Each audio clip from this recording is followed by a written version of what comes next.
EcoCar EV Challenge Fall Workshop is currently taking place in Boston as year 3 of the competition ramps up.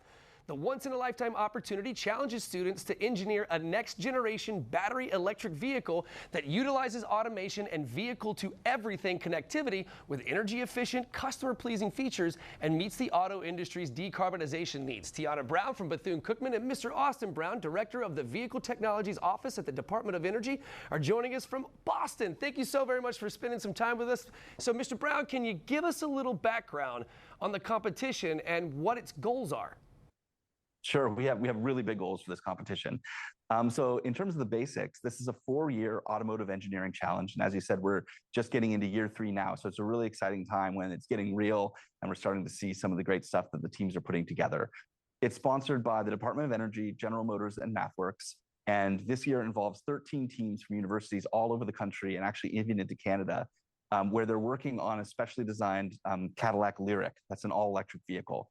They're working on improving and redesigning the propulsion system, so what actually helps the vehicle move, as well as adding and enhancing automation features and connectivity to be able to make sure that vehicle can speak to the infrastructure and to other vehicles to try to improve safety and performance. But the real goal of this competition is to do our part to help make sure we're creating opportunities for the amazing students that participate to go build themselves a wonderful career in the future of transportation. That sounds so very cool. I love it. It's amazing. So, Tiana, what are connected and automated vehicle features and how are they integrated into EcoCar? So the connected and automated features that are on the vehicle are more like the hands-on things. So like the lane detection, the lane features, the seeing it, what's in the way of the vehicle. And I'm not really too much into the technical side. I'm more of the communication side. But from what I do know, the Cadillac Lyriq has a lot of great features on the car. Excellent. Mr. Brown, how does EcoCar support, broader research portfolio, right? Yeah, so Department of Energy, we care about energy. It's right there in our name. That's what we do. And we believe connectivity and automation features have a really high potential to help reduce the amount of energy a vehicle needs to use, which improves emissions. We also think that it can improve safety and sort of the efficiency of our system overall, maybe reducing congestion, improving everyone's commute, all the things that everybody might want.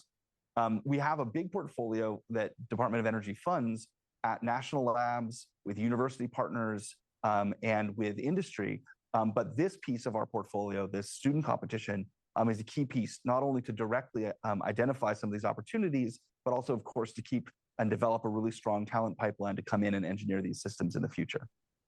Super cool stuff. So how is EcoCar pushing the boundaries of cab feature testing and evaluation? So right now, there's dozens of companies out there developing automation features and connectivity features, both automakers and a lot of startups that are trying to get into this space. They're all working very hard on their own ecosystems, but we don't have a framework to compare them, to understand how do these technologies together improve our transportation system and what might the benefits be.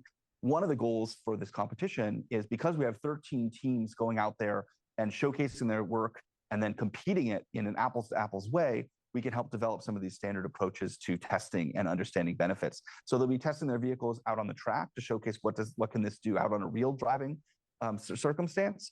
And then also in the lab through a device called a dynamometer. It's kind of like a treadmill for cars. And it's the most precise way to measure a vehicle's energy use. So we can really understand with very high degree of accuracy how do these different techniques that the teams are trying out might compare in terms of their energy benefits. Hey, Tiana, what do students gain from being involved in the EcoCar EV Challenge? So what students gain, including myself, is not only the opportunities that you get, but you also have job opportunities, and you really get to know more about yourself. With this internship and with EcoCar, I've not only been able to really learn more of the technological part of an actual vehicle, but also how to speak to children, how to get them engaged in different activities, and show them that they can do anything that they put their mind to. That sounds amazing, Tiana. So, Mr. Brown, where can we go to keep up with this competition? I mean, one way to see the results of it is just pay attention to the innovation coming out of the auto industry. Any development that you see, I can pretty much guarantee you there's an EcoCar alum that had something to do with it. We have more than 30,000 graduates of the program out there from more than 100 universities over our 35-year history. And we're really proud of some of the impacts that they've already been able to make. If you're talking more near term, you can go on the web to avtcseries.org, or you can find us anywhere you can find us on social media. We're at EcoCar. That is so cool. Thank you very much for your time this morning. You guys are on to some really, really amazing things. And guys, if you want to catch this segment again or others like it, just head over to FCN Plus.